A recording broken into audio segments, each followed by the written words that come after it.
seu exemplo do jardineiro, eu pergunto por que teria ele contraído o câncer. Se era uma pessoa boa, maravilhosa, preocupado com o bem da natureza, em prol da humanidade e cumpridor dos seus deveres. Porque ele era uma criatura humana. E a criatura humana está, como nos referimos, diante do processo da entropia, ou lei do caos. Tudo que vive degenera, morre. A vida para viver consome energia. Então, o fato de sermos uma pessoa otimista, não deixaremos de passar pelos fenômenos biológicos. A grande importância, referir, é como nós nos sentimos diante dos fenômenos biológicos. O essencial não está com saúde ou com doença, mas como nos comportamos quando estamos doentes ou quando estamos saudáveis. Ademais, ele se apresentava nesta reencarnação como uma pessoa jovial. Não obstante, era um espírito em processo de evolução que, certamente, trouxe embutido no seu perispírito um fenômeno cancerígeno. Mas a sua atitude positiva fez que ele ultrapassasse as circunstâncias do câncer e o superasse. Daí, nós estamos, usei essa frase, conforme fomos e seremos conforme fizermos. Poderemos ter uma grave enfermidade, herança do passado, embora no presente estejamos muito bem, joviais, amantes do bom e do belo. Vejamos um exemplo. Gandhi era um homem admirável, no entanto partiu através do homicídio. Por quê? Auto-holocausto.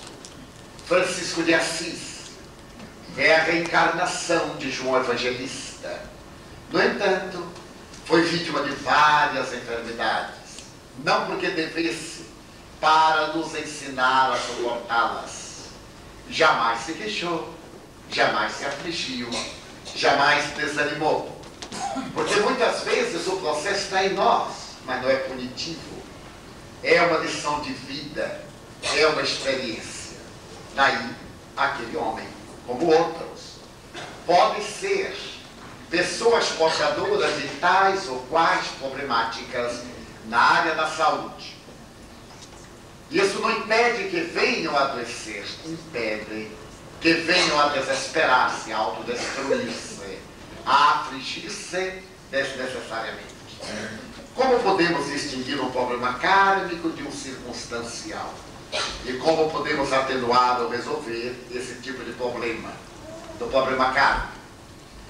A diferença entre um problema kármico e um problema circunstancial está na colocação de duas palavras utilizadas por Allan Kardec: expiação e provação. As expiações são compulsórias. Um aluno que durante o período escolar não aprende o conteúdo da lição, chega às vésperas do exame e pode receber uma carga maior de explicações para poder ser submetido ao teste. Provação. O aluno que não consegue ser aprovado é obrigado a repetir a experiência. Expiação. O problema kármico tem sempre as suas raízes compulsórias na nossa conduta anterior. O problema circunstancial ou provacional é resultado de deslizes não graves, de circunstâncias momentâneas. As minhas atitudes de reflexão produzem consequências circunstanciais que eu poderia superar. Mas uma conduta profunda, na qual eu agi equivocadamente, produz-me necessariamente um resgate. E esse resgate é de natureza kármica, é de natureza expiatória. Os karmas terão que ser trabalhados para serem atenuados, sofridos no bom sentido e pelo amor superados. As provações, o nosso trabalho, o nosso esforço ultrapassam-nas e nós nos libertamos com facilidade. Quando se trata de um doente terminal, o passe poderá prejudicar a tarefa de desligamento feita pelos obreiros do plano maior, às vezes. Se nós estamos diante de um paciente terminal e lhe transmitimos mais energias, nós lhe reforçamos o organismo e tornamos o desligamento mais demorado, mais doloroso.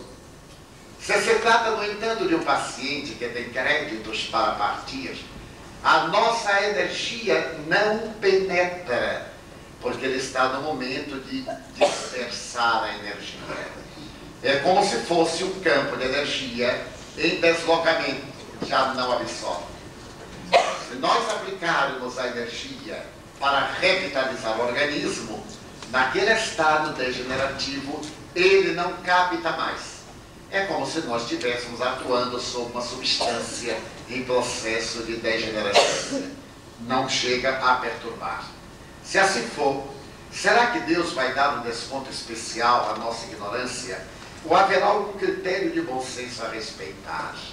Desde que o paciente está desdobrando-se para a partida e o nosso amor deseja prolongar a vida, a misericórdia divina sabe e coloca no próprio organismo do indivíduo dispositivos que não mais registram. Da mesma forma que se nós lhe dermos vitaminas, transfusão de sangue, o organismo não mais assimila, porque já superou esse estágio. Pietro Baldi, nos seus 24 volumes, aborda muito o tema saúde e mente, atitude mental. Qual a sua opinião sobre Pietro Baldi e as suas mensagens? Foge ao primário. Se fosse sobre o que ele escreveu, muito bem. Sobre a pessoa, que seria profundamente deselegante se desse uma opinião negativa. Ademais, Pietro Baldi é um missionário da humanidade. O fato de ele não ser espírita, como eu sou, não o desabona. Porque sempre nos referimos a Buda, nos referimos aqui a Ben Siegel, a Chopra e a tantos outros que não são espíritas. Mas o professor Baldi merece uma referência especial, porque foi um dos maiores missionários italianos deste século. Um homem incomparavelmente nobre e um sensitivo dos mais admiráveis. Eu desfrutei da honra de conviver com ele. Ele foi nosso hóspede na Mansão do Caminho. Viajamos juntos por várias cidades no Brasil, porque quando ele esteve lá pela primeira vez em 1951, não falava português. As suas conferências eram escritas em italiano e o professor Clóvis Tavares e outros traduziam-nas ao português. E alguns de nós espíritas viajávamos para lê-las. No momento dos debates, havia um tradutor que lhe explicava a questão, ele respondia e era feita a tradução. Ademais, o professor Baldi, sobre todos os aspectos, era um homem bom, nobre e portador de uma dignidade incomparável. Um médium especial. Ele a mim me contou como foi que psicografou as suas grandes mensagens na Páscoa de 1932, na Gruta de Assis, diante da tumba de São Francisco. Ele estava febril e naquele momento ele sentiu a mão do apóstolo da humildade que o guiou e ele escreveu as 4 grandes mensagens. Posteriormente, ao escrever a grande síntese, ele supõe que sua voz seja o psiquismo de Jesus. Ele não o afirmou a mim, mas ele disse que acreditava ser o psiquismo de Jesus. Ademais, ele teve a oportunidade de explicar como era o mecanismo da sua mediunidade. Normalmente, os médiuns aguardamos que os bons espíritos venham até nós. Ele defendia a tese que chamava Noure, em que o psiquismo encarnado ascende a uma região superior e ali dá-se a identificação entre a entidade que emite a ideia e o sensitivo que a capta. No dia 4 de outubro de 1952, em São Paulo, ele recebeu para mim pessoalmente, uma mensagem de sua voz, que está transcrita no livro O Semeador de Estrelas. Então se trata de um grande missionário, com quem convivemos por largos anos. Um homem silencioso, um místico no sentido profundo da palavra. Era portador de uma vida interior muito grande, mas de uma bondade, de uma sabedoria, de um desprendimento invejáveis. Este é o professor Valdi, e a sua mensagem é muito saudável. É uma mensagem portadora de muitas bênçãos, de profunda sabedoria. O Espírito Emmanuel, através da mediunidade de Chico Xavier, quando foi publicado no Brasil pela primeira vez em língua portuguesa a grande síntese, Emmanuel disse: este é o livro de ciência para a humanidade, é o evangelho para os cientistas, porque a abordagem é numa linguagem muito elevada. Mas é um livro que todos podemos e devemos ler, porque na terceira parte é um livro profundamente moral. E o professor Valdi captou uma prece de uma beleza ímpar, que se chama A Oração do Viandante. Ela diz mais ou menos assim: para, ó alma, que aflita te encontras na rota do caminho, para e escuta a voz da verdade. Venho trazer-te como antigamente te ofereci, a palavra de libertação e de luz, para que não tropeces mais. E continua. É uma prece muito enriquecedora. Qual a diferença entre a medicina química, a homeopática, a nível de influência no corpo físico, no perispírito e no espírito? A medicina acadêmica, a convencional, combate a doença. A chamada alopatia, classicamente, tem por finalidade combater a doença, matando os agentes que proporcionam a doença. É, portanto, uma medicina muito vigorosa, agressiva. A homeopatia tem por meta essencial fazer que o doente se liberte da enfermidade. Ambas são muito importantes, porque determinados processos degenerativos, as substâncias químicas agem de imediato, mesmo que às vezes trazendo algumas consequências para órgãos não afetados pelo problema. Na homeopatia, graças às suas dinamizações, a ação dá-se no campo da célula. Era esse o pensamento de Hahnemann.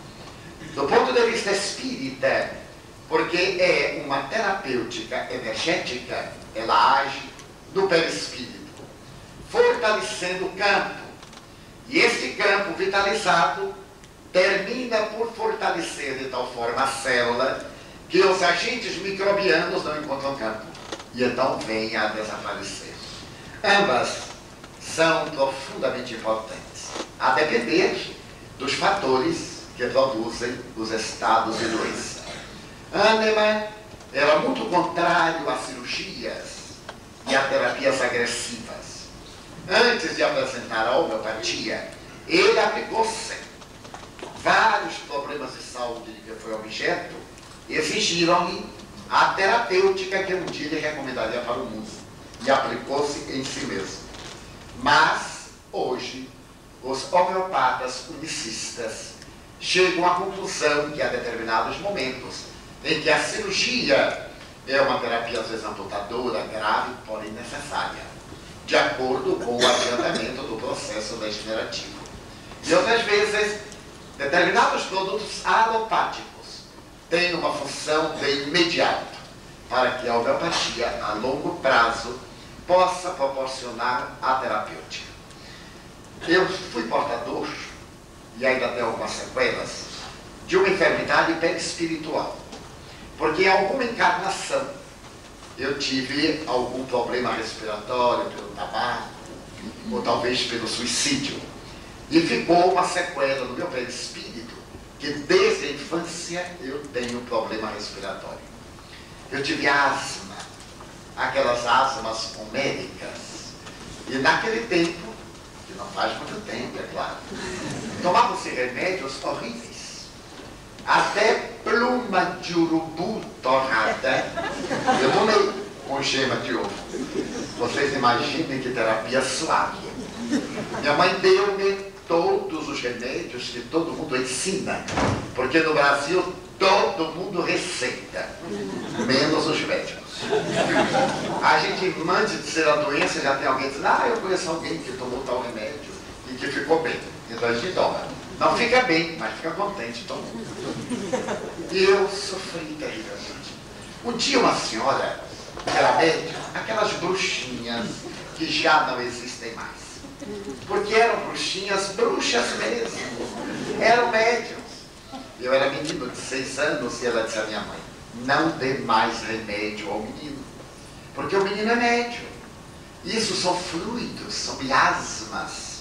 Eu era menino e entendi que ele traz de outra vida. E à medida que ele cresça, ele vai piorar. Eu fiquei tão desanimado. Porque normalmente a medida que se cresce é para melhorar. E minha mãe disse, mas não tem jeito a dar, vai depender dele. Da forma como ele usar a vida, ele pode piorar para mais ou piorar para menos. Vê-se que era uma psicoterapeuta. Pois sim, eu melhorei para menos, não? Eu passei a ter bronquite. Fui o rei da bronquite. E ainda tenho, de vez em quando, ela se lembra de mim e age. Mas a mediunidade é uma dádiva que Deus a todos nos dá, para que a usemos a todos, sem exceção, a depender do empenho de cada um.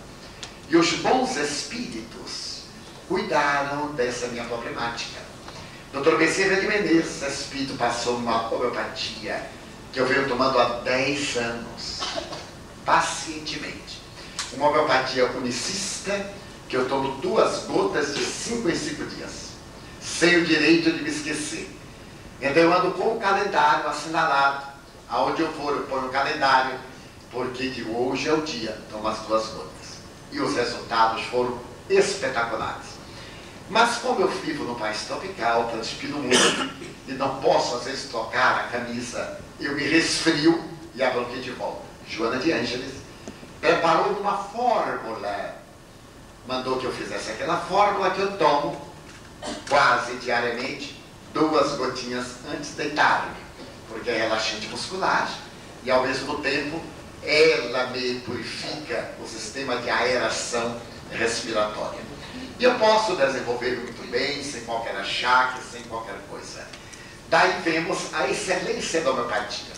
Quando o Dr. Bezerra me receitou 2 gotas de 5 em 5 dias, eu digo, isso não pode fazer efeito. Eu havia tomado os antibióticos mais variados, usei todas as pastilhas imagináveis e recomendáveis. Não adiantava. Um dia eu passei a usar uma dessas pastilhas convencionais e para mim foi excelente. Eu vou dizer o nome, mas eu vou fazer uma carta ao produtor cobrando a propaganda. Halls. Essa que te usa e voa, né? Eucaliptus. Hall, eucaliptus. Mas eu uso daquela forte. Quando eu começo a usá-la, a voz aclara, porque ela é muito fluida. Os espíritos me disseram que ela possui uma energia especial que penetra vibratoriamente na intimidade da célula. E isso me fez a mim muito bem. A outros talvez até mate por asfixia. Mas cada um tem a sua finalidade. Então, a homeopatia é valiosíssima. A alopatia é valiosíssima. As terapias alternativas também são de muito valor. Normalmente, pessoas descuidadas dizem que a homeopatia é uma terapia alternativa. Não é. É uma terapia acadêmica. Hoje, há cátedras de homeopatia em inúmeras universidades do mundo, inclusive no Brasil. As terapias alternativas são aquelas que têm muito a ver com a nossa disposição mental, com os problemas vibratórios, com os campos de energia e que também são de muito benefício. Nas obras de Allan Kardec, eu tenho lido que a alma, depois de libertada do corpo material, fica na erraticidade e anda de um lado para o outro, permanecendo, às vezes, próxima de nós. Noutros livros de autores espíritas, falam-nos do sono da alma, que pode durar muitos anos, dependendo da elevação do espírito. Esse sono, que poderá durar centenas de anos, é ou não verdade? Se é assim, por que Allan Kardec não os menciona nos seus livros que nos abrem a alma à verdade espírita? Porque a gente lê Kardec, mas lê muito mal. E aí não entende.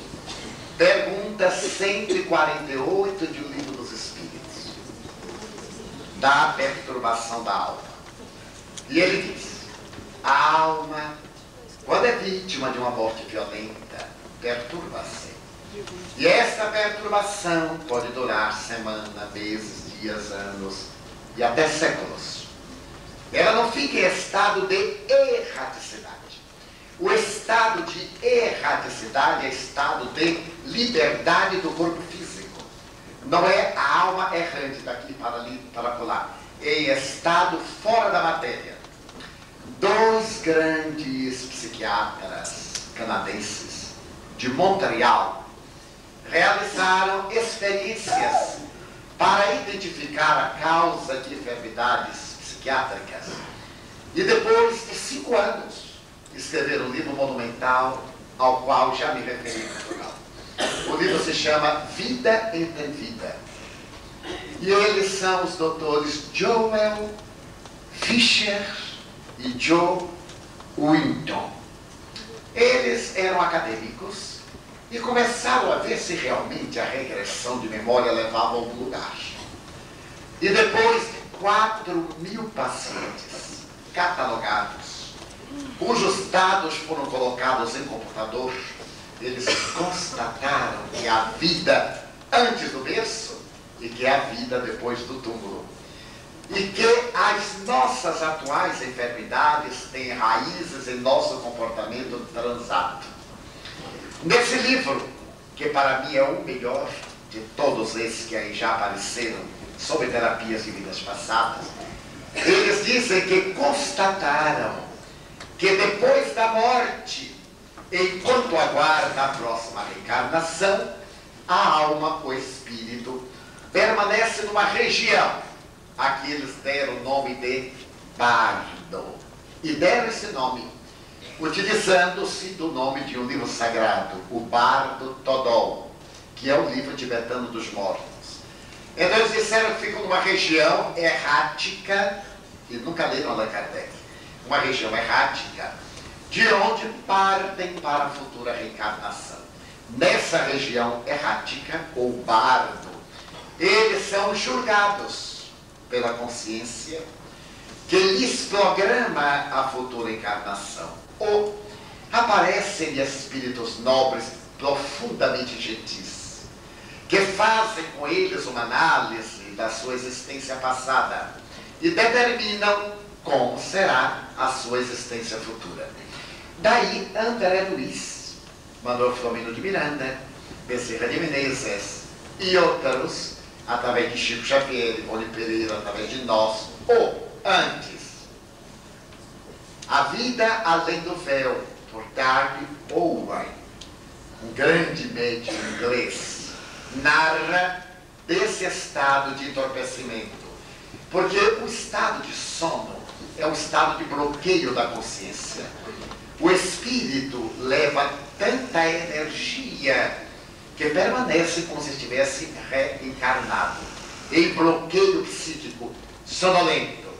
Então, tanto está na obra de Kardec, como também está nas obras da complementação kardeciana.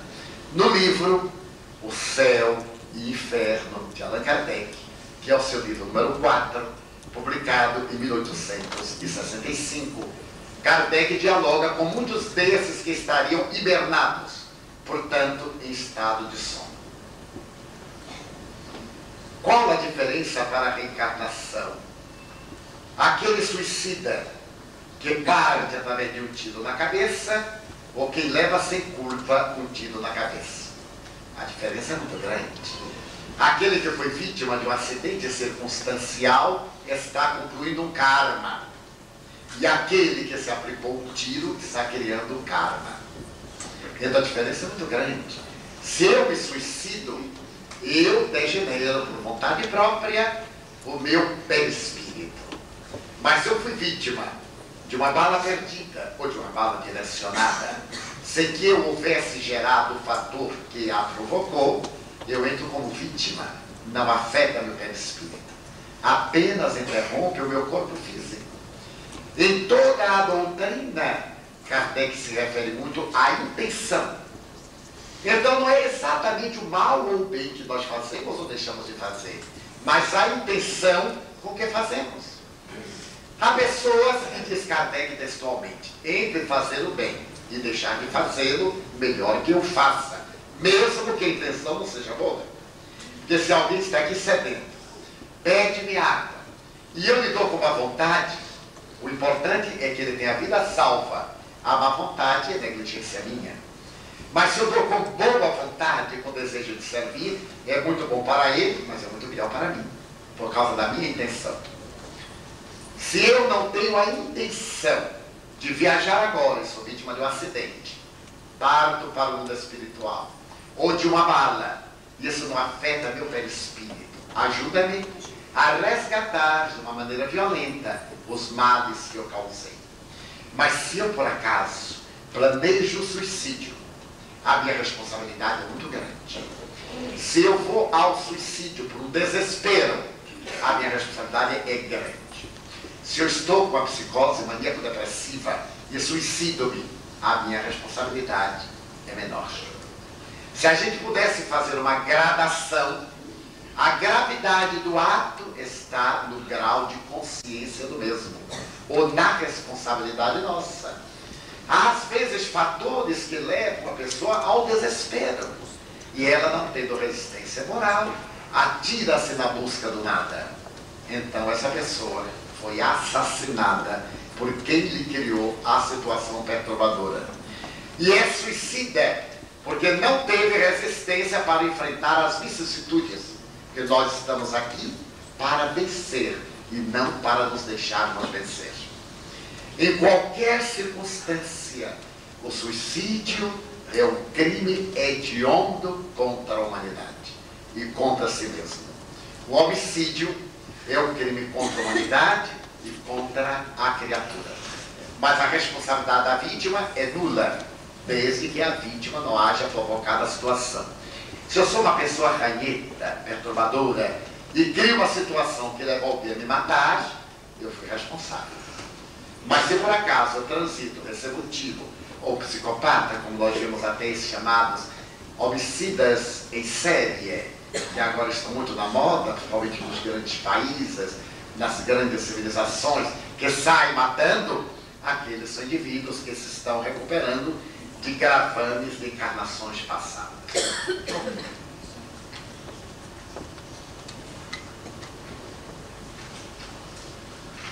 No livro dos Espíritos de Allan Kardec diz: os espíritos foram criados por Deus simples e ignorante. Segundo Pietro Baldi, os espíritos não foram criados simples e ignorantes, mas houve uma parte que se revoltou. Nós somos filhos dessa revolta. Como estas duas teorias põem problemas bastante diferentes, gostaria que nos esclarecesse. Mas a Igreja também diz que nós fomos criados na forma de Adão e de Eva. São opiniões. Na minha condição de espírita, eu opto pela tese de que Deus nos criou simples e ignorantes. Aliás, o Baldi não diz exatamente assim aqui para nós. Ele diz que Lúcifer, que não é um ser, é uma ideia, é a inteligência, porque se rebelou contra a justiça, foi condenado a descer ao vale no qual estaríamos nós os homens, ou seríamos os homens. É uma ideia de natureza mítica, da mesma forma que Adão é uma ideia mítica. O Baldi acreditava na essencialidade do espírito, mas como criatura humana, católico, que ele foi durante muitos anos, ele chegou também a dizer que o espírito vai desintegrado por Deus quando ele é rebelde, que há a morte do espírito. Uma tese muito bela, com a qual a doutrina espírita não concorda. Deus, na sua infinita sabedoria, jamais criaria uma coisa para se arrepender, porque se o fizesse, ele não era presciente. Porque um dos atributos de Deus é a presciência, ele sabe antes. E se ele sabe antes, ele vai detectar que a sua obra, hoje ou daqui a um quintilhão de anos, vai dar resultado negativo. E se ele a faz, ele não foi tão presciente assim. Allan Kardec, quando aborda o pensamento da criação, traduzindo a ideia dos espíritos, diz que nós fomos criados simples, isto é, destituídos de complexidades, ignorantes do conhecimento. Que essa complexidade, esse conhecimento nós adquirimos através da reencarnação. Porque se nós fôramos criados como resultado de Lúcifer, da rebeldia, que é o símbolo da inteligência, a inteligência é sempre rebelde, ela tem sede de crescimento, daí nós abordamos no começo do nosso encontro que filosofar é ter dúvida. A proposta da filosofia é duvidar sempre para buscar mais, é portanto a inteligência. Então, se nós fôssemos resultado dessa rebeldia, a culpa que manteríamos. A culpa seria do pioneiro que se revoltou. E nós estaríamos carregando o fadário de alguém que se desequilibrou. O que a mim me parece muito injusto. O caso da mulher até hoje ser considerada inferior, porque ela descende da rebeldia de Eva, a quem Deus submeteu. À direção do homem. Vemos que são mitos machistas das tradições do passado. Chegamos mesmo a comentar no seminário de Viseu que a mim sempre me soou um pouco absurdo, não somente o conceito de que Deus fez um bolo de barro, soprou-lhe a alma, este é Adão, que é o primeiro homem. E depois Deus, disse a Bíblia, percebeu que não era bom para o homem ficar a sós. Então o adormeceu, tirou uma costela e modelou a mulher. Que complicado. Era só ele fazer outro bolinho de barro. Mas como a mulher é muito complicada, Deus vai dizer assim, já vai ser atrapalhadinho do começo. Ora, aí surge uma questão de malícia. Se não era bom para o homem viver a sós, por que Deus não criou outro homem para ser companheiro? Foi criar uma mulher. Ele tinha uma pontinha de malícia lá no inconsciente. Mas ele fez a mulher da costela dentro da tradição do Zohar, da tese judaica, que era para a mulher seja submetida, seja submissa. E aí é que começa o machismo. O machismo começa na Bíblia, a partir da colocação que Deus é homem. Eu acredito que ele não tem polaridade nenhuma. Jesus chamava de pai por causa da tradição. O budismo dá-nos uma visão de Deus muito mais bela do que o judaísmo. O pater mater. Se ele é o criador, ele tem todas as polaridades. E apresenta-nos às vezes Krishna e algumas das deidades com um aspecto masculino e feminino. Há momentos em que Buda metade é mulher, mulher é Krishna, metade é homem. A parte anterior é masculina, a parte posterior é feminina, ou vice-versa. Para mostrar que vai chegar um momento em que o acessório sexual é só morfológico. Ele é do departamento orgânico para a reprodução.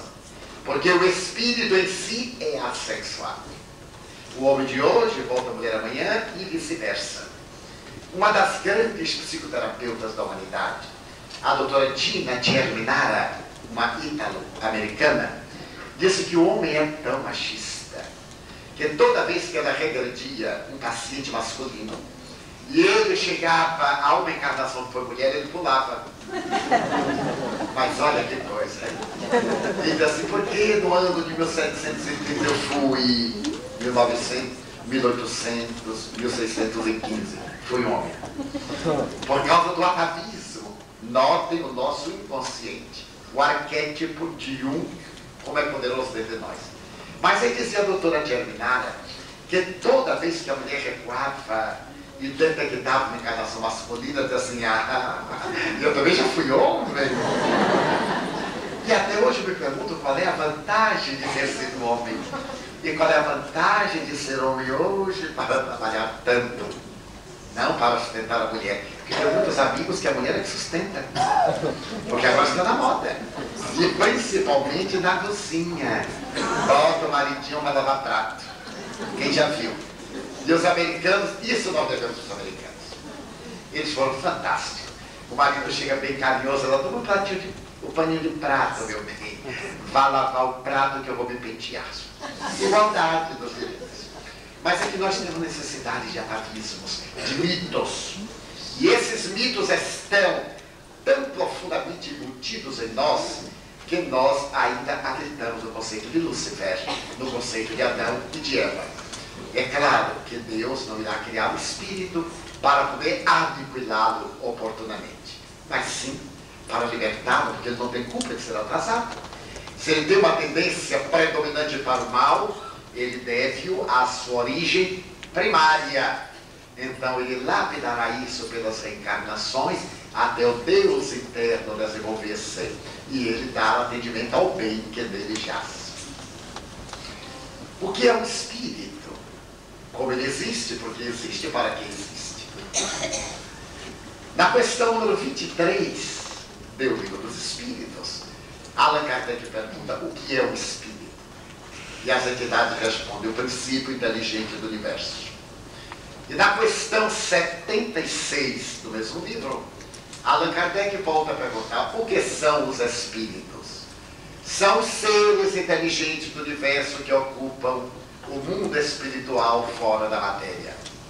Daí eis o que é o espírito. Poderíamos dizer que há um princípio energético, que é a energia que compõe o universo.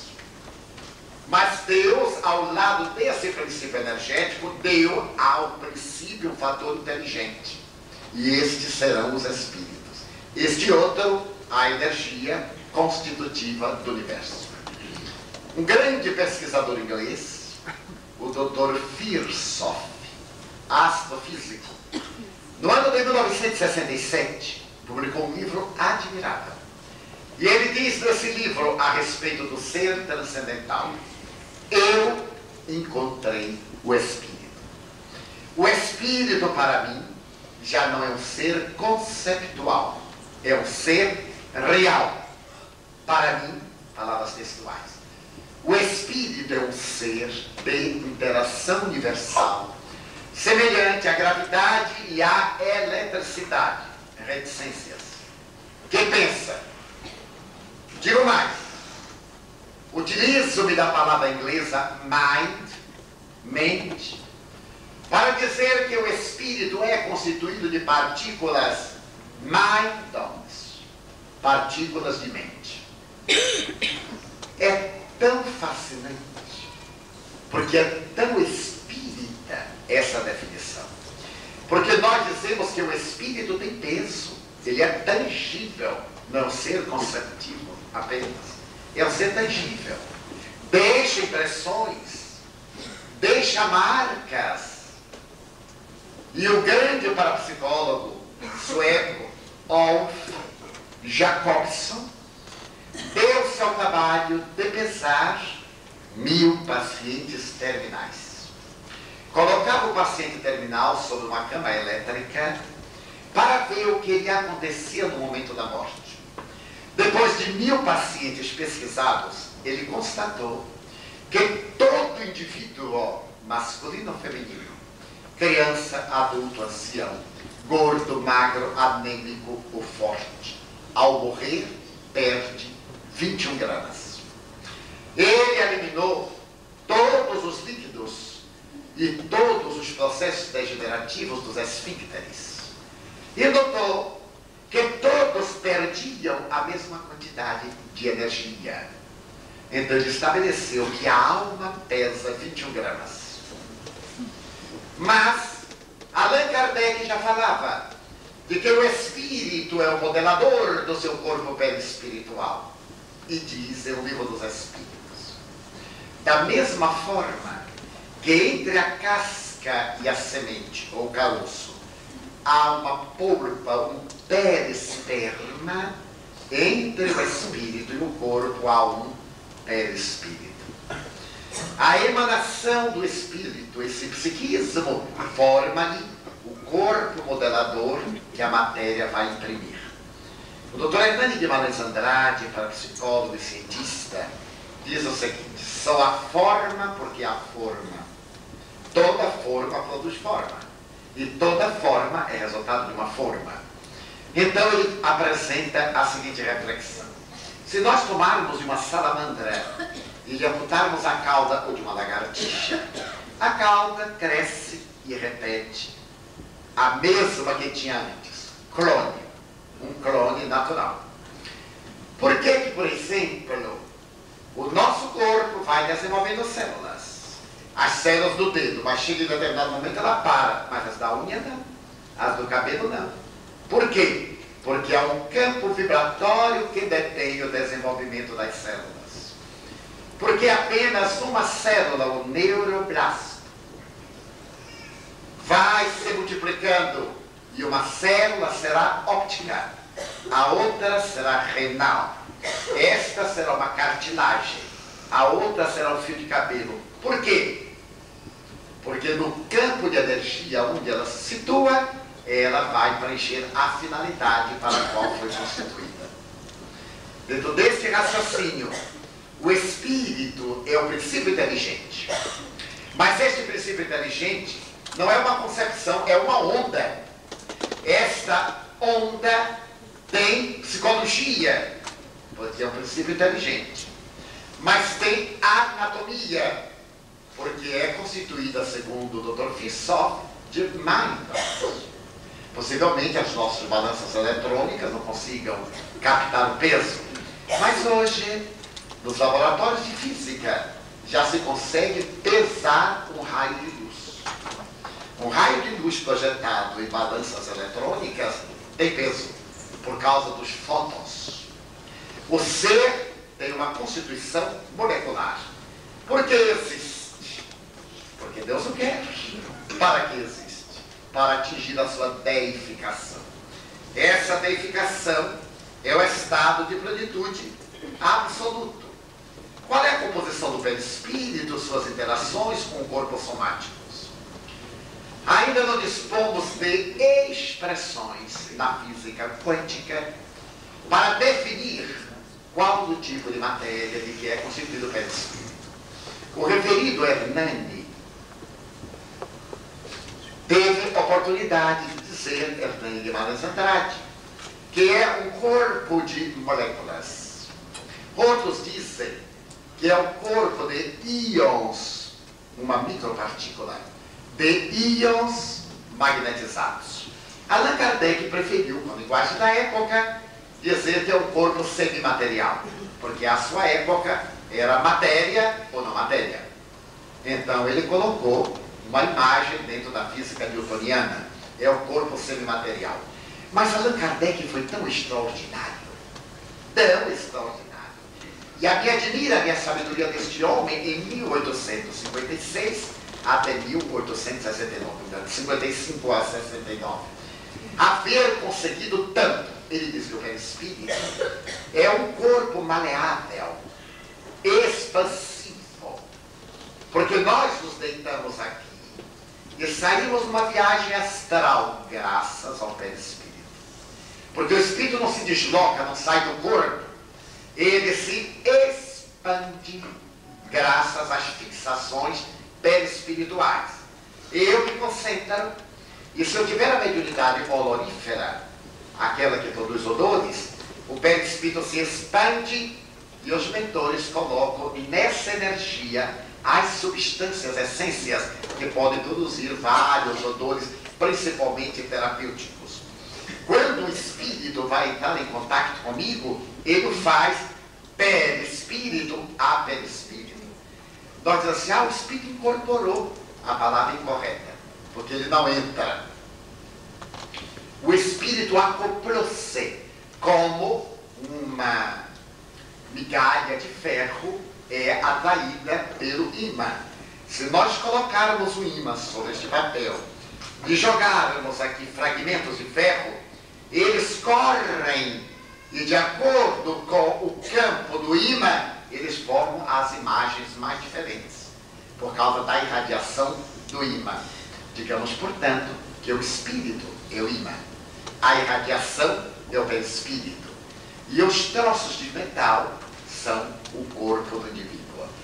Daí o perispírito tem uma constituição molecular que cabe à ciência descobrir. E é nisso também que o espiritismo é notável.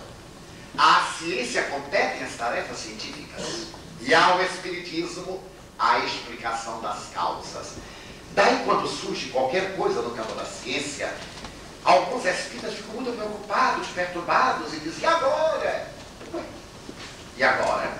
A tarefa é da ciência. O nosso campo é ético-moral, não é de solucionar o problema da ciência. Quando apareceu a SIDA, no começo dos anos 80, e perguntaram assim: Divaldo, e agora? O que é que os espíritos têm a dizer sobre a SIDA? Nada. O que é que ele tem a dizer sobre o câncer? Sobre o mal de Hansen? Sobre as doenças degenerativas? Ah, mas essa tarefa é da ciência, não é nossa. À ciência cabe a tarefa de decifrar os enigmas. Por isso, o espiritismo jamais subirá ao palco das diversões humanas, isto é, jamais a mediunidade estará aqui para provar isso ou aquilo, não há esse interesse. Porque ela não é uma prestidigitação, não é um campo de provas. A mediunidade já está provada pela experimentação científica, desde os pródromos de Kardec aos diferentes cientistas. E continua sendo provada, e acabei de ouvir uma conferência no dia 18 de abril de um homem notável, doutor em lógica pela Universidade de São Paulo, o jovem doutor Silvio Schibene, em que ele faz uma aula de lógica, ele é PhD em lógica e em física, para situar a ciência espírita. E nessa aula extraordinária, ele diz que a tarefa do espiritismo é provar coisa nenhuma. Já está provado. Quando o espírito se incorpora no médium e diz, por exemplo: eu me chamo fulano de tal, eu sou filho de Beltrano de tal, nasci em tal cidade, desencarnei em tal lugar, o número do meu telefone era tal, e quero falar com fulano que ali está. Aí é uma evidência científica. Então se dirá: bem, mas é a telepatia. E qual é a prova que você tem da telepatia? Você tem evidências. Muito bem. Mas o espírito diz: você me conhece até o ponto X, mas não me conhece a mim. Então eu quero dizer a você que eu era namorado de fulana de tal. E o pai não sabe, a mãe não sabe. Vai se investigar realmente. Houve na vida dessa pessoa alguém com aquele nome. Eu tenho um amigo que reside na cidade de Ribeirão Preto e que estava na Dinamarca quando desencarnou um filho seu, numa estrada de rodagem em São Paulo. Ele recebeu telefonema com a esposa, voltaram desolados, um homem muito rico, tabelião de notas, e passaram aquele período da tragédia. Certo dia ele foi visitar Chico Xavier. E visitando Chico Xavier, ele recebeu uma mensagem do filho. Gostaria aqui de fazer um parênteses e de alertar: quando se tratar de mensagem mediúnica, sejam muito rigorosos. Não é o fato de sermos espíritas que deveremos ser ingênuas para aceitar qualquer informação do além. O espiritismo não compactua com o erro de ninguém. Então vamos supor que alguém venha e diga assim: olha, eu gostaria de ver, eu tenho um parente que morreu. Pois não, o meu nome do parente: Antônio da Silva. Em que data morreu? 5 de maio de 1920. Em que lugar? Na cidade do Porto. E nada mais. Por que é necessário dar o nome e a data? Porque no além existem 20 bilhões. Não fala assim: ah, eu tenho um tio que morreu. E já se diz quem é. Era o mesmo que eu dizer assim: eu tenho um primo na cidade do Porto que se chama Antônio. Diz assim: mas me deu um dado formidável. A primeira pergunta é: onde morava? Na rua tal, número tanto. Vou sindicar. Daí, se o médico começar assim: morreu de quê? Ah, sim. Qual é o nome da mãe? Ah, sim. E da tia? Ah, e do avô? Não vai vir mensagem mediúnica nenhuma. É uma mensagem plantada. Porque já que a gente conhece os dados, é só vestir a ideia. Daí, não sejamos ingênuos, também não sejamos impiedosos, sejamos racionais. Aguardemos. Dizia o Dr. Schibene: Que essa era a evidência. Mas aquele senhor, que mais tarde seria meu amigo, vai a Chico Xavier, e numa multidão 4 ou 5 vezes maior do que essa, ele lá perdido, Chico Xavier aqui sentado, sem nenhum contato com ele, diz: tem aqui uma mensagem de Renezinho. Renezinho dirigida a seu pai, René. Quem é René? Vem o senhor e vem a esposa. E ele então começa assim: papai, o senhor não faz ideia como foi o acidente. E conta-lhe o acidente. Ademais, quando eu cheguei aqui, eu encontrei o senhor fulano de tal, que disse que foi seu amigo quando o senhor estava estudando. O pai já não lembrava. E disse isso, e disse aquilo e tal. Eu estou aqui com meu avô fulano, com minha tia Beltrana. E ao terminar a mensagem, quero abraçar a Martinha, a irmã, a Aninha, tal, tal. E o pai olha, a letra era do filho. Qualquer uma pessoa cética pode dizer bem, uma telepatia. Estamos de acordo. É uma hipótese, mas não é a única. Hiperestesia indireta do inconsciente. É outra hipótese, mas não é a única. Fenômeno mediúnico. É outra hipótese. Mas vamos ver qual das 3 resiste. Os pais voltam para casa sensibilizados. Daí a 2 meses voltem a Uberaba. E vem outra mensagem: papai, estou muito preocupado. Gostaria de pedir ao senhor que procurasse fulana de tal, porque antes de eu morrer, tive um ligeiro relacionamento com ela e ela concedeu. E está passando um momento muito difícil. Porque ela não tem como dizer que eu sou pai. A família, com muitos preconceitos, está ameaçando de pô-la à rua. Quero dizer, papai, que ela somente manteve contato físico comigo. Eu a conheci virgem. A amava, queria me casar. Não tive a oportunidade de dizer-lhe: ficarei muito agradecido, papai, se o senhor procurá-la. Ela mora na rua tal, número tanto. Os pais não sabiam em absoluto. E voltaram surpresos. Oi, mas Renezinho nunca nos falou sobre essa jovem. De maneira nenhuma. Foram procurá-la. Tiveram uma grande dificuldade de encontrar, porque nesse ínterim a rua mudou de nome. Mas acharam-na. Ela estava com 5 meses de gestação. E então os pais do René acercaram-se, mostraram-lhe a mensagem. Ela comoveu-se profundamente e disse que, de fato, havia tido apenas um relacionamento poucos dias antes de ele desencarnar. E nesse relacionamento ela concebeu. Os pais, diante disso e diante da problemática dos pais da moça, convidaram-na a vir morar. Nasceu o menino e ele, como tabelião, registrou o menino como seu neto, filho do seu filho, cuja concepção foi antes de morrer. Não há explicação senão da imortalidade da alma. Como? Não há hipótese. Não há telepatia. Não há hiperestesia. Esse é um fato absolutamente científico. Também temos outros. Minha mãe desencarnou, que era uma mulher analfabeta. 10 anos depois, casualmente, entre aspas. Eu passei por Uberaba, retornando de Miami, e fui visitar o Chico. Era uma quarta-feira. Ele disse: Valdo, você poderia vir à noite para conversarmos? Claro, fomos à noite. E naquela noite estávamos conversando, quando ele disse: olha, Valdo, eu estou a ver aqui Dona Ana, minha mãe. Eu digo: ah, que bom, Chico, a velhinha não me deixa dentro. Mãe desencarnada é fogo. Não nos deixa em paz. Rimos, porque a mãe dele também era uma senhora analfabeta. E ele disse: olha, Valdo, ela quer te escrever. E eu disse: curioso. Mãe desencarnou analfabeta. Chico sabia, como eu sabia que a sua genitora era analfabeta.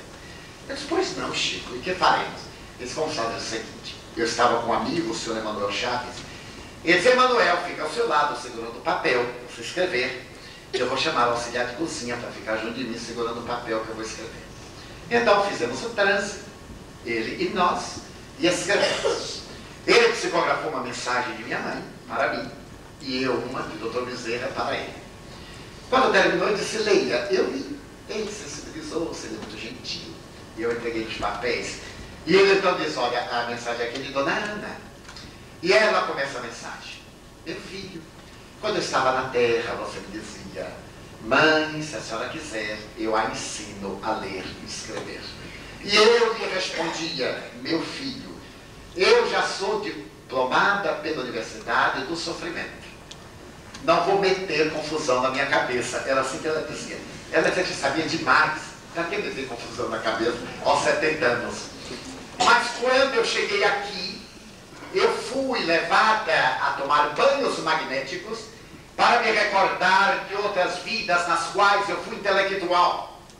A minha ignorância dessa última encarnação foi para aprender humildade. Então hoje eu vou escrever a você, meu filho, para alegrar seu coração. Nós fomos na Terra 13 irmãos. Se os senhores me perguntarem assim, Divaldo, diga o nome dos seus irmãos, do mais velho ou mais novo que sou eu vou ter dificuldade, porque são 13. Vou procurar ver a ordem. Na mensagem, quero que você diga Genésio, quero que você diga Osvaldo, quero que você diga Ildete, quero que você diga Otília, tal. Os desencarnados ela não citou. E adiante, estou aqui com José, porque quando eu cheguei, João me esperava. Porque Margarida, porque Otília, a primeira, olha, a carta de uma mãe para o filho. E tal. Ah, meu filho, quando você era criança, e eu tive uma amiga chamada Maria Domingas Bispo. Esta senhora desencarnou no dia 7 de fevereiro de 1932. Quando eu cá cheguei, foi ela que me recebeu. Toda a mensagem de Chico estava absolutamente perfeita, menos isso. Porque eu digo, mãe, não teve essa amiga, mas se a amiga morreu em 1932, eu tinha 1 ano de idade. Embora, conste no meu currículo, 1927, deixa eu dar uma saidinha, eu sou de 31 aqui para nós. 4 aninhos fazem diferença. Eu aumentei a idade para trabalhar. Mas 4 aninhos já ajudam bastante. Se eu fosse mulher, eu diria que eram 40. Eu digo, mas mãe, não pode ter essa amiga. Fui a meu irmão, que na época contava 80 anos. Portanto, em 1932, ele tinha 31 anos. É claro que ele conhecia as amigas de sua mãe. Ainda mais numa cidade do interior pequenina. E eu lhe perguntei, Genésio, mãe teve alguma amiga com o nome de Maria Domingas Bispo? Não. Mas não teve? Não. Com certeza, eu conheço as amigas de mãe. Fui a minha irmã, que então contava em 1931, 60 anos. Odete, você por acaso lembra de alguma amiga de mãe, Maria Domingas Bispo? Não. Engraçado, mãe nunca falou. Eu então não quis mostrar a mensagem do Chico. Eu disse, se estiver errada, fica só para mim. Foi problema de filtragem. Porque o médium aparelho, todo aparelho. Esse mesmo está distorcendo minha voz. Não é? É um aparelho. O médium é um aparelho. Então, fiquei quieto. Viajei à minha cidade natal para investigar em cartório. E fui ver todos os registros de óbito entre 1920 e 1940. Não encontrei. Pedi ao senhor prefeito, que era meu amigo e colega de escola, para me conseguir um funcionário, para nós repassarmos os atestados de óbito, os registros de todas as pessoas de 1900 a 1940. O rapaz quase enlouqueceu de ver tanto humor. Não gostava. Mas que coisa. Chico Xavier, até hoje, não se enganou mediunicamente. E mãe também não errava, porque mãe era uma baixinha terrorista. E a mulher baixinha não se engana nunca. Ninguém pensa em mulher baixinha. Algo está errado. Eu tinha um amigo que gostava de fazer pesquisas. Então eu o chamei, Laudelino. Vou pedir um favor. Você tem aqui um trabalho de pesquisa. Você vai me achar essa Maria Domingas Bispo de qualquer jeito. Ele disse, onde ela está? Ele morreu em 32. Ele disse, mas de volta você me arranja cada coisa que tem um problema de Chico Xavier e de minha mãe. E esse rapaz começou a pesquisar. Nada.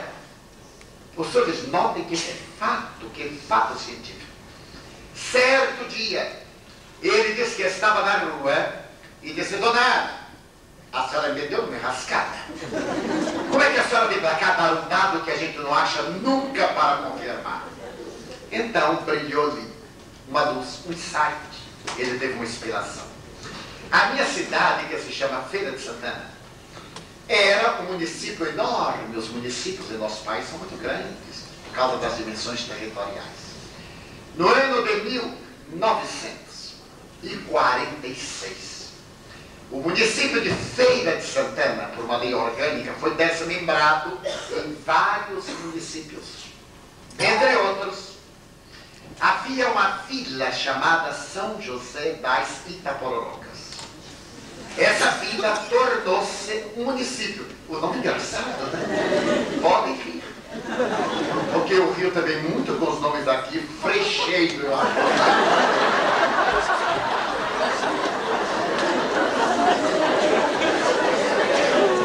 Espero que não tenha ninguém de Frecheiro. Porque se tiver, vai ser nome simpático. Quando eu recebi a programação da federação, eu acho que eles erraram aqui. Eu vou falar em São João de Ver. Cadê São João? O que é esse ver? E eu estava com um casal de Barcelona e eu queria explicar como era São João de Ver, porque não há o verbo ver em espanhol, diga assim. Nós outros estamos marchando para San Juan de Mirar.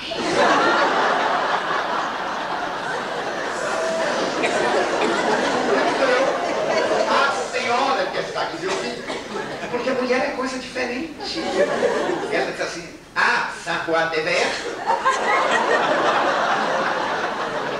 E aí eu fui desmoralizado porque o meu super espanhol estava como o meu inglês de Oxford. Então, meu São José das Itapororocas tornou-se um município. Ele disse: engraçado, vou lá. Chegando lá, ele foi aos registros de óbitos que a igreja tem e encontrou, no dia 2 de julho de 1986, foi enterrada nesta freguesia a senhora Maria Domingas Bispo, que veio da sede de Feira de Santana e a quem foi recusado o cemitério sagrado porque era protestante. Como os protestantes não tinham direito de ser enterrados nos cemitérios das ordens religiosas, Ordem Terceira do Carmo, Ordem Terceira de São Francisco, como ela não pôde ser enterrada na sede, na cidade de Feira, foi enterrada no subúrbio, ali em São José. Então é um fato científico incomparável, porque só quem sabia disso era a morte da minha mãe. Porque o coveiro já morreu.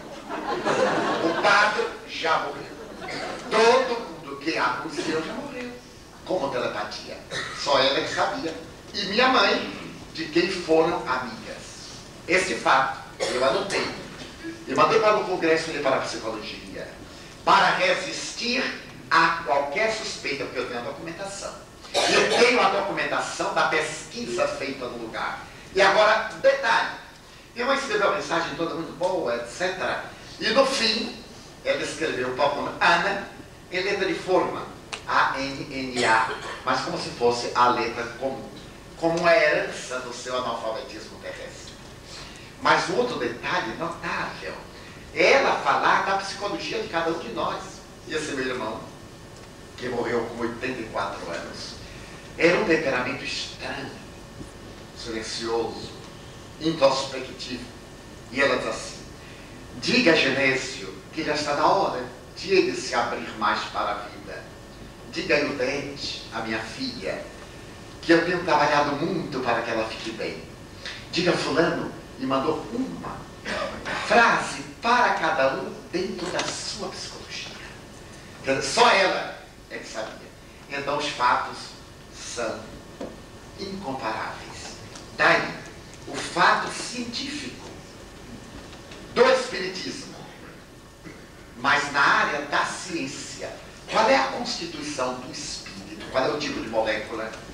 Não sabemos. E os espíritos foram tão notáveis que no momento Kardec perguntou qual é a constituição de Deus, não temos palavras para vos explicar. Porque não se pode falar de coisas desconhecidas com termos conhecidos. Querem ver um exemplo? Quando André Luiz veio contar-nos a respeito da vida, além da vida do nosso lar, ele disse: aqui nós temos casas, nós temos condução, temos o Parque das Águas, mas que absurdo. Imagina a lei de água. Gente, não é água de tomar banho nem de beber. É uma energia que nos faria recordar aquilo que na Terra nós chamamos água. Por falta de um termo, o Espírito colocou um conhecido para falar de termos de realidades não conhecidas.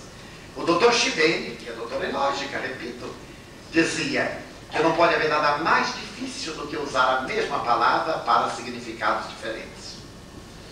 É como se eu digo aqui: quero que os senhores olhem esta manga. E logo perguntaram qual. Será a manga do paletó? Será a manga da camisa? Será que é a manga a fruta? Será que é a manga que cobre a chama e que os candeeiros usam? Será que é a manga de capim? Porque o pasto de capim, em português, também é chamado manga. Será a manga do verbo mangar, zombar? Ah, eu estou fazendo manga de você. Eu estou zombando, eu estou ridicularizando. Nós só iríamos entender essa frase, essa palavra, se montar uma frase. Porque ela tem um significado muito vasto. Daí os espíritos têm muitas dificuldades de nos falarem do desconhecido com as nossas pobres palavras. Terá a medicina tradicional chinesa algum contributo a fornecer à humanidade, principalmente no campo das medicinas alternativas, que usam o tratamento psicossomático do homem? E que relação pode haver entre o Espiritismo e essas doutrinas? Eu gostaria de recomendar um livro aos senhores. Vale a pena ler. Chama-se Medicina Vibracional. Esse livro é um estudo de várias terapias alternativas. É notável. Ele faz uma abordagem sobre a acupuntura e os seus 600 pontos acupunturáveis, os seus meridianos, que é profundamente sensibilizador. O Dr. Hernani Guimarães Andrade ofereceu-me um pequeno aparelho que detecta no organismo os pontos de acupuntura. É um pequeno, digamos, um pequeno revólver, uma pequena pistola com uma lâmpada, e quando nós passamos e o núcleo acupunturável, ela acende a lâmpada. A energia que vai descarregada do meridiano é tão forte que acende uma lâmpada de energia elétrica de 110 volts. Nesse livro Medicina Vibracional, o Dr. Richard Gerber, ele faz um estudo das terapias alternativas e do grande contributo que nos deu a terapia da acupuntura chinesa. Vai chegar o momento em que nós, através do tato, poderemos detectar e trabalhar o meridiano correspondente. Hoje sabemos que para tirar o vício do tabaco, aplicando-se uma agulha no lobo inferior da orelha, vai a ovelha do clone. Eu gosto tanto de Dolly, de vez em quando eu toco a orelha por ovelha. Porque acho Dolly um anjo tão descontrolada que mudou o conceito de embriogenia. Então, na orelha, colocando-se uma agulha, a pessoa perde o interesse de fumar. Pode emagrecer por acupuntura, também colocando uma agulha, não vou dizer exatamente o lugar, porque senão eu tiro o ganha-pão dos acupunturados. Porque ali está um fulcro de vida. Mas o que será isso? Os chineses conseguiram detectar 5.000 pontos. E eles construíram um boneco onde tem todos os pontos.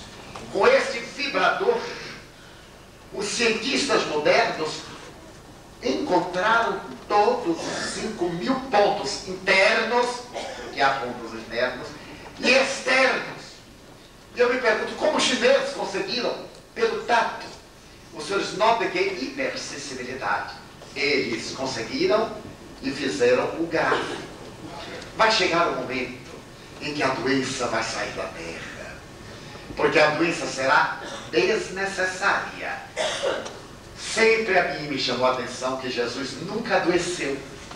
Notem que fala o Evangelho muito sobre ele, mas nenhuma doença.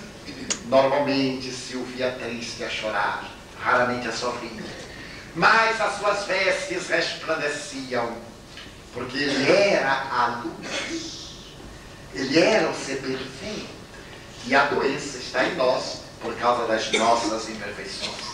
Daí a medicina tradicional chinesa tem muito a ensinar-nos, a nós, criaturas ocidentais. Buda está para o Oriente como Jesus está para o Ocidente. Como vê isso positivo? Para mim e para nós espíritas, Buda foi o missionário de Jesus, como Krishna, como Maomé, como Lao Tse, como Hermes Trismegisto, como Confúcio, como Sócrates, Platão, Aristóteles. É que o Senhor, construtor do nosso orbe, antes de vir, mandou seus mensageiros prepararem de lugar.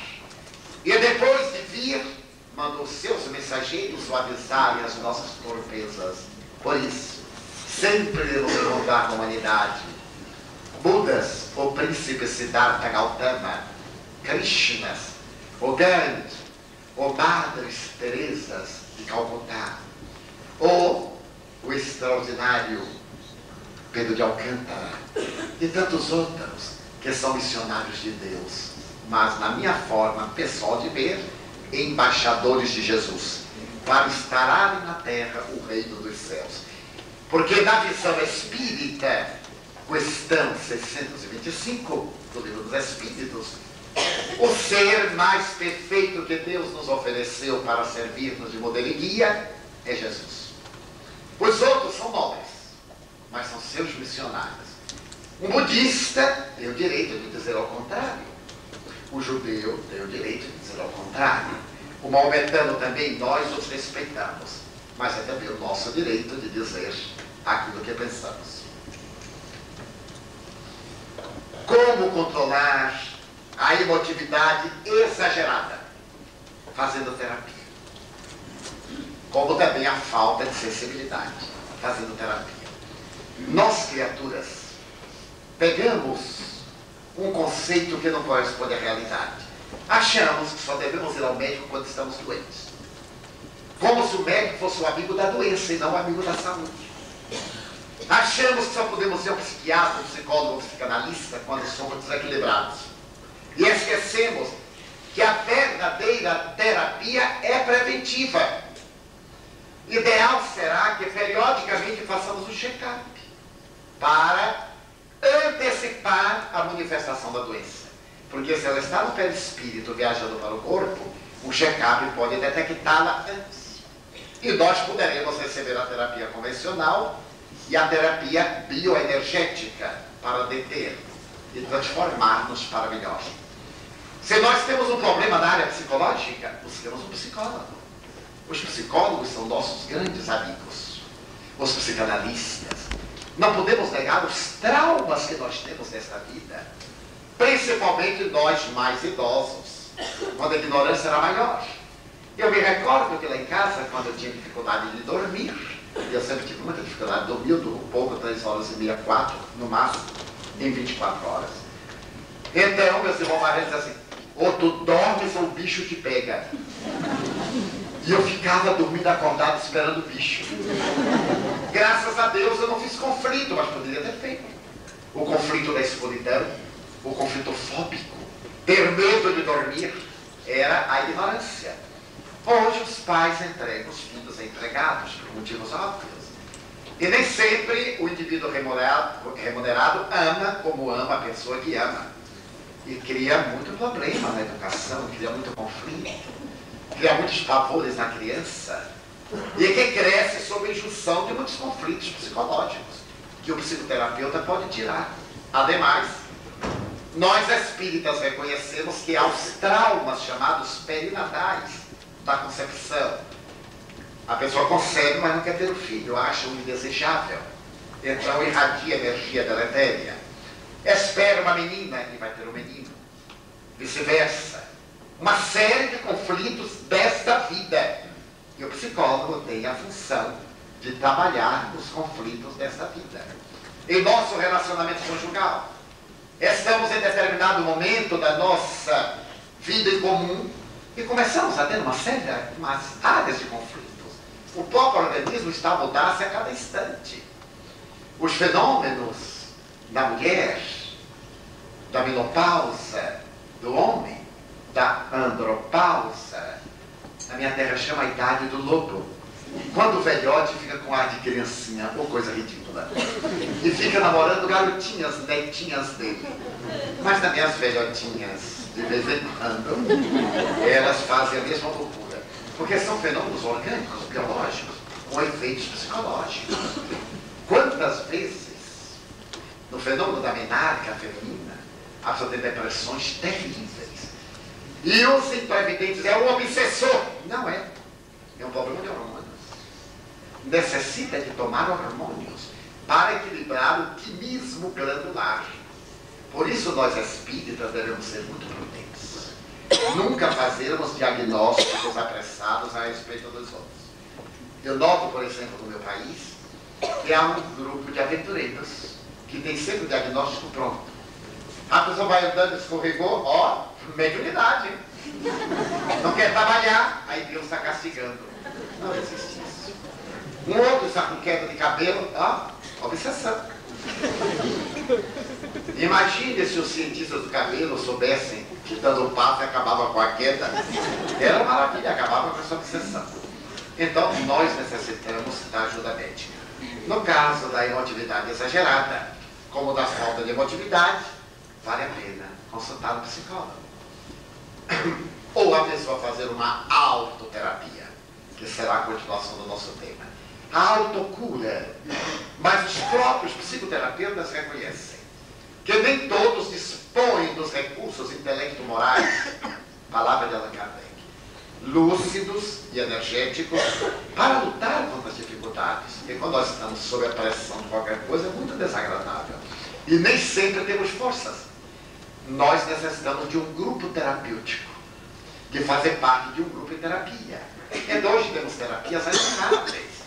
Há poucos dias conversava com um terapeuta musical e ele me falava da excelência da música na terapia dos indivíduos. E me citava um dos autores da chamada New Age, que realmente é um autor fascinante. Um outro falava da dança como um fator terapêutico. E já um terceiro, que foi oferecer um seminário em Salvador, me contou do método que ele usava. E eu não posso negar que eu achei muito engraçado. Ele disse, o meu seminário é assim, custa $150. Um dia. Vocês vejam como os espíritas são baratinhos, coitados. A gente já está naquela, Deus tenha dó de nós, aí vai devagarzinho. $150. E eu perguntei-lhe, o senhor poderia me dar uma ideia global? Ele disse assim, o meu seminário é curioso. É para liberar. Eu disse, liberar o quê? Os traumas. Coloco todo mundo numa sala, tranco a porta e digo, façam agora o que vocês desejarem. E aí fica olhando eles fazerem. E ganha $150 de cada povo. Eu podia fazer isso em casa, trancado dentro do quarto. Mas ele faz. Aí achei muito interessante. Ele disse, eu faço só para executivos. Caixas altas. Eu disse, e qual é o problema do executivo? É muito dinheiro e desconforto. Então, sabe a técnica que eu uso com os executivos? Fazer voltar à infância. Eu disse, como é que o senhor faz? Eu digo, olha, você agora tem 5 anos. Você tem 4 anos. Volte a viver os 5 anos de idade. E ele sai brincando de trenzinho, de apito. E eu comecei a imaginar os senhores todos aqui apitando de trem. Mas é uma terapia. Eu perguntei, ficam bem? Ficam ótimos. Então valem $150. Mas eu sugeriria um terapeuta mais acadêmico. ele tem uma estrutura cultural muito maior e vale o nosso respeito. Teremos agora, infelizmente, o nosso intervalo. Eu já vou dar meia hora, porque eu sei que é o prazo de meia hora. Eu dei 15, dei 20, agora meia hora. Por favor, volte dentro de meia hora. Já estarem assinando livros para quem é interessado.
O terapeuta interior.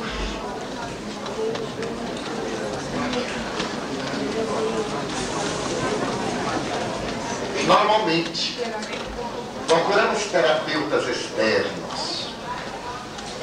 Nós temos um poder de autocura que ainda não valorizamos necessariamente. E não valorizamos porque aprendemos a não acreditar em nós. Subestimamos-nos, desconsideramos-nos ou somos presunçosos. É bem difícil encontrar pessoas na área do equilíbrio, ou pessoas que deixaram de autovalorizar-se, de autoestimar-se, por várias razões. Ou caímos naquele lado oposto das pessoas que nos acreditamos melhores do que as outras, que nos sentimos mais bem aquinadas e que nos atribuímos valores que de verdade não temos. O estado de saúde começa quando aprendemos a auto-amar-nos. É indispensável que nos amemos a nós próprios, que desenvolvamos um sentimento de amor e de respeito por nós próprios. Quando nos referimos ao auto-amor, não desejamos de maneira nenhuma estimular o egoísmo, pelo contrário. Desejamos estimular o trabalho de autorreformulação da escala de valores. Quando nós amamos alguém, respeitamos esse alguém. É a primeira manifestação que demonstra o amor, é o respeito pela pessoa amada. Não gostaríamos de fazer diante da pessoa amada aquilo que nos desse uma imagem negativa, que afeasse a nossa personalidade. Procuramos cercar a pessoa de carinho, de mimos, damos uma flor, damos isto, damos aquilo, como a dizer que a respeitamos, que a valorizamos. No alto amor, isto é necessário. Há pessoas que se não presenteiam a si mesmas, porque acham que não merecem. Conheço pessoas que às vezes vão comprar um objeto, uma roupa, uma camisa, uma gravata, e vai dizer, ai não, eu não mereço isto. E às vezes compra e dá outrem. É a ausência de autoestima. Nós nos deveremos presentear, porque nós somos filhos de Deus. Não me refiro aqui a esse jogo de interesses da cá, da lá. Mas, se uma coisa é bela, eu vou usá-la. Eu também mereço. Presentear-se no dia do aniversário. Muita gente esconde a data. se alguém diz, amanhã é seu aniversário, nem me fale. Sim, amanhã é meu aniversário. Mas qual o presente ideal que nos podemos dar? Dando-nos coisas. Mas são todas elas transitórias, são mimos, são encantos, são ilusões, como dizia Buda. O mundo é feito de pequenas e adoráveis ilusões. E é verdade. Nós nos deveremos presentear com aquilo que nos sustenta, que nos dá vida. Amanhã, data de meu aniversário, eu me vou presentear com uma mudança de conduta para melhor. Até hoje, eu levei a sério tudo aquilo que me magoa. Afinal, eu já estou na idade Y. A partir de amanhã, eu não vou dar importância às ofensas alheias. Se alguém não gosta de mim, o problema é da pessoa, não é meu. Não poderei fazê-la mudar de opinião. Mas eu posso mudar a minha opinião. E isso nós esquecemos. Queremos sempre mudar os outros. E esquecemos de mudarmos-nos. Já que nós não podemos mudar o mundo, mudemos-nos em relação ao mundo. Valorizamos tanto as opiniões alheias que nos esquecemos da autovalorização. Vamos dar um exemplo. Nós vestimos um traje ou compramos um objeto e a primeira preocupação é: você gostou? E a pessoa diz: não gostei.